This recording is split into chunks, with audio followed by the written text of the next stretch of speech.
Bonjour et bienvenue dans ce tutoriel qui a pour objectif de vous faire découvrir l'outil numérique ZipGrad en vue de corriger des QCM qui sont initialement en version papier. Alors ZipGrad, c'est un outil numérique, j'ai envie de dire, à double entrée, d'une part avec une interface en ligne qui est nécessaire pour pouvoir utiliser pleinement l'outil.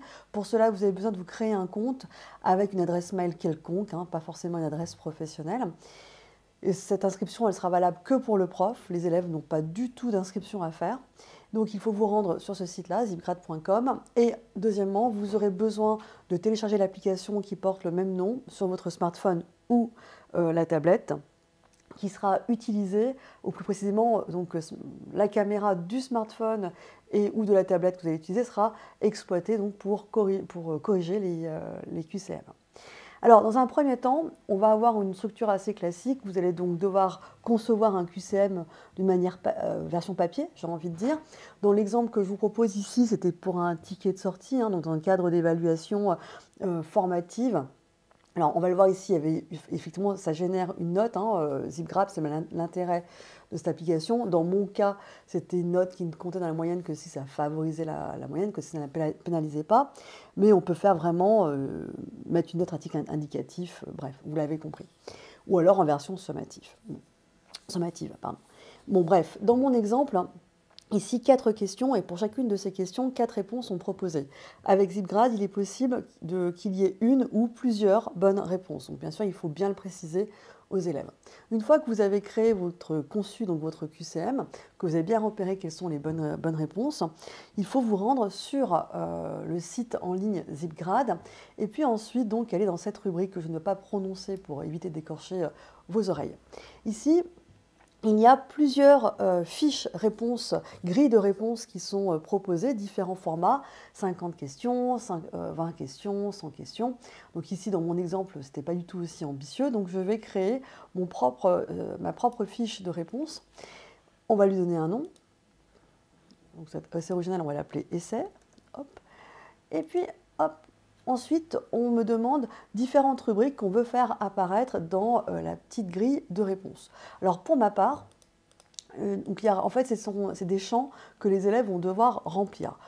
Moi, je ne veux volontairement pas que les élèves mettent leur nom, donc on va voir pourquoi dans quelques instants. Je leur demande de mettre des mots-clés, ça peut être je sais pas moi, le nom d'une planète, une couleur, un chanteur, enfin ceux qui veulent. Je décoche le reste, car vous le verrez dans la configuration que je propose, je n'ai pas besoin des informations supplémentaires.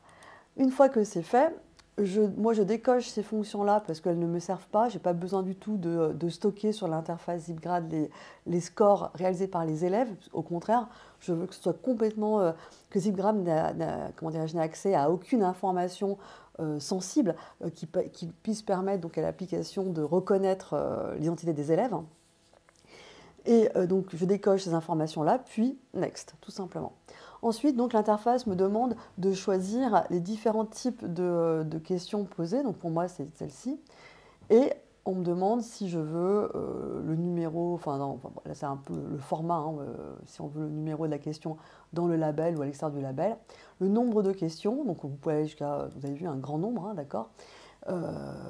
Moi, je vais juste en mettre une question, c'est juste pour les besoins de l'exemple que je vous propose aujourd'hui. Si j'étais raccord avec le sujet que je vous propose, j'aurais bien sûr mis 4, mais c'est juste pour aller un peu plus vite. Donc, et là, je vais mettre que le nombre de réponses proposées, c'était ABCD. Une fois que c'est fait, ZipGrad me génère une grille réponse. Donc ici, la grille réponse, elle est à droite. Je vois, qu'est-ce que je vois? Je vois qu'il y a un petit QR code ici, très important pour la suite, on va y revenir. Ici, 1, 2, 3, 4, 5, 6 petits carrés noirs. Sur les 6 carrés noirs, ce sont les carrés qui se trouvent ici en haut à gauche, en haut à droite, en bas à gauche et en bas à droite, qui seront très importants pour la suite. Vous avez le champ ici mots-clés où les élèves pourront mettre un mot-clé, un pseudo, ce que vous voulez. L'intitulé de votre questionnaire, ici on l'avait appelé essai. Et donc ici, question 1, les élèves vont devoir par la suite noircir là où les bonnes réponses. Et donc, vous l'avez compris, si j'avais 4 questions, donc ça serait écrit question 2, ABCD, 3, ABCD, etc. Cette feuille réponse me convient, d'accord? Dans mon cas, j'ai fait comme s'il n'y avait qu'une seule question. je publie. Une fois que c'est fait, on ne peut plus revenir en arrière. Alors en fait, bah, si on a fait une erreur, il suffit tout simplement de retourner dans cette page qui s'ouvre automatiquement ici et de la supprimer. Donc ici, je défile les quelques questions que j'ai déjà effectuées. Donc j'en ai supprimé quelques-uns pour gagner de la place. Ici, donc, vous avez le nom de votre questionnaire qu'on a créé. Non, c'est pas celui-là, c'est celui-là, pardon. Voilà, et c'est 9557. Vous pouvez générer donc un PDF ou tout simplement donc une image. Donc si on génère l'image, eh bien vous avez cette image-là que vous pouvez enregistrer sur votre disque dur, d'accord, tout simplement, ou la copier. Et puis vous la gardez bien précieusement, cette image. Hein, c'est l'image donc de la grille réponse. Une fois que c'est fait, on va dans Quiz. Et là, on va devoir donc créer un nouveau quiz qui va être associé, donc je mets nouveau quiz, hein, qui va être associé à la feuille réponse qu'on vient de créer. Donc c'est celle-ci, essai 9557. Je sauvegarde le quiz. Alors désolé pour les travaux du voisin en dessous, je ne sais pas si vous entendez le bruit. Et là, donc j'ai une seule bonne réponse et il faut que j'édite donc les différentes réponses, enfin la bonne réponse. Et voilà comment ça se présente. Donc s'il y avait quatre questions, donc j'aurais 4 fois la ligne qui est ici en gris. Et on va dire par exemple que la bonne réponse était la réponse A. Donc automatiquement il attribue un point à cette bonne réponse. Mais je peux dire en fait que c'est A et B la bonne réponse. Donc si c'est A et B, eh bien je mets A et B. Mais que se passe-t-il si l'élève répond que B? Alors s'il répond que B, il devrait avoir logiquement 0,5 points. Donc dans ce cas-là, il faudrait peut-être mettre BC. Donc si l'élève répond BC, bah, il a 0,5 points. S'il répond BD, eh ben, il aurait 0,5 points. D'accord. S'il répond B tout court, eh bien, il aurait 0,5 points aussi. D'accord. Et faire pareil avec A, pour être sûr que, quelle que soit la combinaison des lettres, eh bien, il ait au moins la moitié des points. Alors bien sûr, on peut très bien se dire, bah, si l'élève répond trop de réponses, s'il répond par exemple, je sais pas, s'il met ABC, est-ce qu'on peut lui mettre tous les points ou la moitié des points? Donc c'est avec cette petite modalité que vous pouvez ajuster les bonifications des points. Donc à noter qu'il est possible aussi de mettre des pénalités, des malus si vous le souhaitez. Alors une fois qu'on a créé une fois qu'on a associé à la question les bonnes réponses et les points attribués, il ne reste plus qu'à sauvegarder ce qu'ils appellent cette feuille réponse. Alors une fois qu'on a sauvegardé, je revérifie, hein, voilà, une fois qu'on a sauvegardé, on peut revenir dans le quiz et l'affaire est terminée.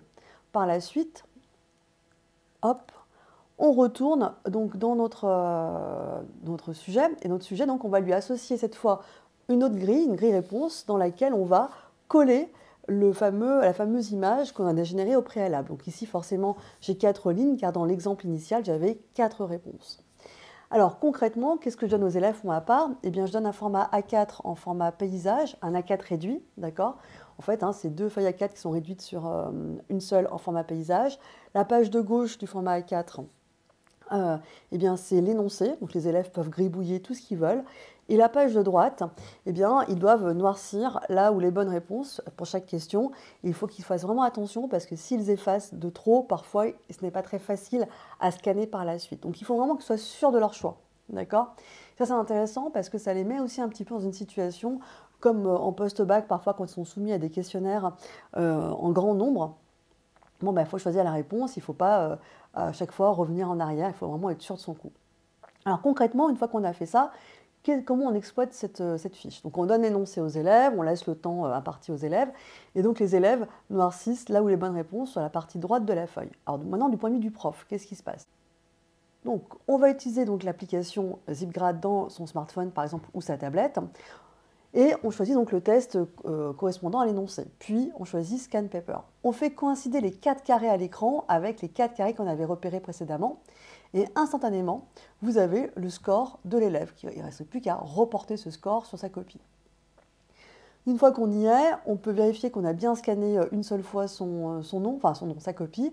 Et vous voyez, l'intérêt, c'est qu'ici, avec le mot-clé, il n'y a pas de nom ou de prénom qui sont associés à l'élève. Et avec l'autre item, ici, donc, on peut avoir accès au score obtenu pour chaque question. Donc l'intérêt de ZipGrad ici, c'est que finalement, dans un premier temps, on choisit donc son test dans l'application du téléphone, hein, puis on choisit Scan Paper.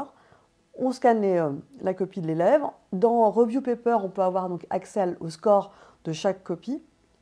Et enfin, avec Item Analysis, pardon, on a donc le score pour chaque question.